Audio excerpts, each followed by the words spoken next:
খাদ্যের মূল্য কিছুটা কমলেও অন্যান্য পণ্যের দাম এখনো বেশি।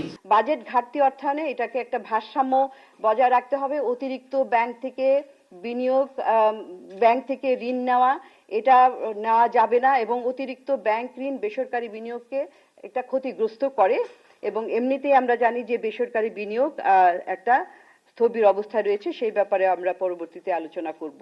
এবং সর্বোপরি আরেকটা হচ্ছে যে সুশাসন নিশ্চিত করা, প্রকল্প ব্যয় যেগুলো হচ্ছে সেইখানে খরচটা কিভাবে হচ্ছে সেটা খুবই পুঙ্খানুপুঙ্খভাবে দেখতে হবে, সেখানে গভর্নেন্সটা ঠিক রাখতে হবে।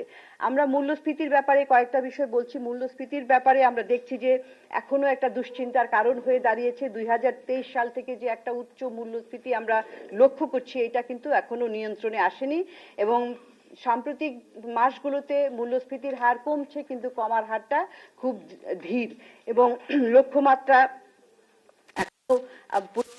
অনেক দেরি রয়েছে, অনেক রয়েছে। মাসে 2025 ডিসেম্বর মাসে মূল্যস্ফীতি ছিল 8.49, আপনারা জানেন। এখানে একটা উল্লেখযোগ্য বিষয় হচ্ছে যে খাদ্য মূল্যস্ফীতিটা আরো কমে এসেছে 7.7%, কিন্তু খাদ্য বহির্ভূত মূল্যস্ফীতি 9%। তো সুতরাং খাদ্যের মূল্য কিছুটা কমলেও অন্যান্য পণ্যের দাম এখনো বেশি। সুদের হার বাড়িয়ে শুধু মূল্যস্ফীতি নিয়ন্ত্রণ করা যাবে না। কতগুলি বিষয়, সাপ্লাই সাইড সরবরাহজনিত বাধা দূর করার জন্য বাজারে যে মজুদদারি আছে সেটাকে কঠোরভাবে দমন করতে হবে।